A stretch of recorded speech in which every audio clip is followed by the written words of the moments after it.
Hello, it's Carrion back with another video. In this video, I'm going to be demonstrating some crosshatching, and this is going to be a concept for my graphic novel, The Cosmic Enigma. This creature is called a Volacris, and here I'm demonstrating some of my concepts and how detailed I can get with it. This is actually for my encyclopedia that is related to the comic. The software I'm using is Coral Painter. This is kind of my preferred drawing software, as in previous videos you know about that. And through this whole video, I'm just using the cover pencil.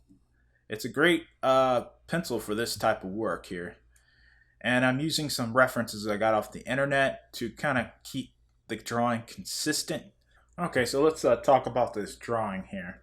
Right now I'm working on the eyes here, adding some shadows. You want to keep the line width pretty consistent as far as width goes, so it doesn't look so sloppy. I'm not exactly super skilled on that. At this point in this drawing, I have no idea where I'm going, where I'm taking this. I know I want it to kind of look like a vulture, but not entirely like an Earth vulture. This is actually a fictional planet that I'm creating, and it has its own wildlife. But I wanted to kind of mirror some of the stuff we have here on Earth. I'm kind of working in a lot of the values. The way to add a lot of darker values is just to keep going over in different directions the line work. For example, if you wanted a lighter shade, don't use as much lines as if it was going to be darker. At this point, I'm not really using the reference too hard. For me, it just helps having the reference there to take a look really quick and see if the shapes are coming together correctly. I don't know why my mind works like that, but it really does help for me to have them just right there to the left. So right now I'm working on the beak part. Really don't know as I mentioned earlier, where I'm taking this thing. I'm just kind of adding shapes and see where it kind of takes me to. This one actually works pretty good. This could have been a disaster if whenever applying the lines, you want to start really soft, put some pressure down in the middle part, and then lead off soft. It gives the line a nice look. Doing this takes a lot of practice. I've been practicing cross-hatching probably for a little over a year and a half now. I never really utilized it before that. I don't know why. I just thought it was more for comic books. But I actually prefer it to the old way of shading out.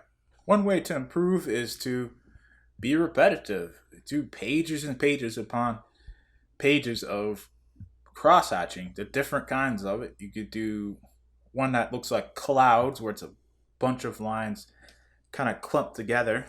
That'll is really good with the dark values. The other one is the lines, where it's lines with equal widths apart. And the other one is kind of like, it looks like grass, where it's overlapping each other. And that's good for the terminating line and edge of the shading part. What I did was usually maybe I would give myself 10 to 15 minutes of just doing cross hatching before I would do more of a developed drawing. Before every drawing, I would do it, and it's actually helped a lot. I think it's better than sitting down for hours upon hours. That can get really tedious and boring. I think it's a lot better to just do it over a period of time, and you can improve really well like that. Art is really just practice, practice, practice. I hate to say that, but that's really it is. It takes a long time to get really, really professional good. And I guess it just depends on how much time you have to practice. You can really shorten the time if you have more time to practice. Believe me, if you practice even if it's just a year, if you'll look back at that stuff from a year ago, and you'll see so much improvement. It's definitely helped me in my progress. Also, another way to improve is to go faster than you normally would. So, whenever you slow down, it becomes easier to apply those lines to the paper or the digital or your computer. From this point forward, I'm going to be putting a lot more work into my comic book. A lot of what I do digitally is going to be mostly related to that, unless it's some other project for like a client or commission or something. The reason is I want to build my the world building for this comic book. I think it really helps to get all of that done. It really makes the comic more rich, helps the overall story, and it's good to have a lot of lore added to it. And I may adjust some of that or move that over to my traditional work and see how that goes. I've been kind of really random at creating things traditionally, and both traditionally and digitally. I'm going to try to work a little bit more focused, more pinpoint something, so I can give a lot of my art some story and something. I think that'll really help it when somebody looks at it. It's not just a random piece of art. There's some kind of story behind it, and it'll give me a nice library of something to pinpoint to. I think focusing my art is it's going to be a lot more joyful for me to actually create. I'm gonna have be able to create the stories within the art a lot more easier than I have been when I was just doing kind of just random stuff, doing a beach scene here, underwater scene here, volcano. Then I do a portrait. There was no theme, so I think this is really going to help me get a focused theme, and maybe I can get a more of an audience that kind of likes that stuff.